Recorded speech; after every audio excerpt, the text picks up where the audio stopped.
Party के राष्ट्रीय अध्यक्ष से आपने मुलाकात किया है और भोजपुर की समस्याओं को अवगत कराया। सबसे बड़ा समस्या यहाँ है रोजगार की समस्या। किस तरीके से के रहा मुलाकात और क्या क्या मुद्दा आपने रखा जीतन राम मांझी के समक्ष? मांझी जी से मेरी कल मुलाकात हुई, उनसे उन्होंने बुलाया था मुझे पर्सनली, तो गए थे मिलने के लिए उनसे और उनका सम्मान भी किए अंगवस्त्र दे के। उसके बाद यहाँ के बेरोजगारी के भोजपुर के युवाओं के बेरोजगारी के मसले पर उनसे बातचीत मेरी हुई है कि किसी भी तरीके से यहाँ जो बेरोजगार हैं उनके लिए कुछ काम किया जाए, जिनको नौकरी पेशा में नहीं जा पा रहे हैं उनको कुछ रोज़गार मुहैया कराया जाए, सूक्ष्म उद्योग लघु उद्योग में उन लोगों को लाया जाए। उन्होंने वादा किया है कि अगले बार जो मीटिंग हम लोगों की होगी उसमें हम इस पर कुछ एक्शन लेंगे। आप वहाँ के लड़कों को जो आप लोग से मिलते हैं जुलते हैं उनको आप चिन्हित कीजिए और चिन्हित करके उन लोगों का फाइल बनवाइए, फाइल बनवा के हम तक लाइए। हम उन लोगों को लघु उद्योग और सूक्ष्म उद्योग में का लोन करवाने की कोशिश करेंगे। पप्पू जी सरकार कई तरह के दावे करती हैं, लेकिन वास्तव में देखा जाए तो मुख्यमंत्री उद्यमी योजना हो या लघु उद्यमी योजना हो, इन सब योजनाओं का लाभ उन तक नहीं पहुंच पा रहा है जिसे ज़रूरत है इनकी। और जो जीतन राम मांझी केंद्रीय मंत्री ने आश्वासन दिया, क्या लगता है कि उनके आश्वासन के बाद ये कार्य होगा?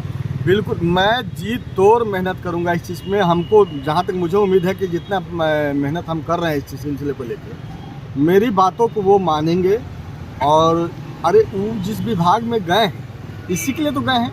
हमको किसी भी तरीके के यहाँ के युवाओं को जितना ज़्यादा से ज़्यादा हो सके रोज़गार दिलाने की कोशिश करनी है। इसके लिए बहुत मेहनत करेंगे, बहुत ज़्यादा मेहनत करेंगे हम। किन किन और मुद्दों पर बातचीत हुई? हमें चुनावी मुद्दे पे कुछ बात हुई, सीट वगैरह के मुद्दे पे, कितनी सीट पे चुनाव लड़ रही है इस बार सरकार, इस बारे में बातचीत हुई। कितने सीटों का डिमांड किया जाना है सरकार से एनडीए में, या अलग से अलग लड़ना है या फिर साथ में लड़ना है, इस मुद्दे पे बात हुई। यहाँ भोजपुर में कितनी सीटों पे आम आदमी पार्टी लड़ेगी, इस सिलसिले में बातचीत हुई। हिंदुस्तानी आवाम मोर्चा। जब से आप पार्टी से जुड़े हुए लगातार कार्यक्रम कर रहे हैं, तो क्या लगता है कि आने वाले समय में कुछ भोजपुर के लिए बड़ी सौगात मिलेगी?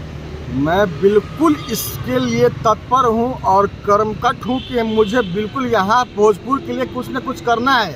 यहाँ की जनता भी देखे कि मैं जो बना हूँ यहाँ पे, जिस डिपार्टमेंट को मैंने संभाला है उस डिपार्टमेंट में मैं काम कर रहा हूँ। हिंदुस्तानी आवाम मोर्चा में भोजपुर के दो कद्दावर नेता हैं। एक पहले से हम प्रवक्ता दानिश रिजवान जी हैं और उसके बाद आपने भी पार्टी का दामन थाम लिया है। पार्टी को किस तरह से मजबूत कर रहे हैं जिले में? कल दानिश रिजवान साहब से भी पर्सनली मेरी बात हुई है। वो चूँकि जीतन राम मांझी जी साथ में हमेशा रहते हैं, उनसे भी मैंने कहा है कि इसमें आप भी सहयोग कीजिए कि यहाँ के जितने बेरोजगार हैं उन लोगों को किसी तरीके से रोज़गार मुहैया कराया जाए। और मैं यहाँ के युवाओं से आह्वान करता हूँ, जिनको जिनको ज़रूरत है वो मुझसे संपर्क करें, अपने फाइलों को प्रोफाइल को रेडी करें और हमसे संपर्क करें।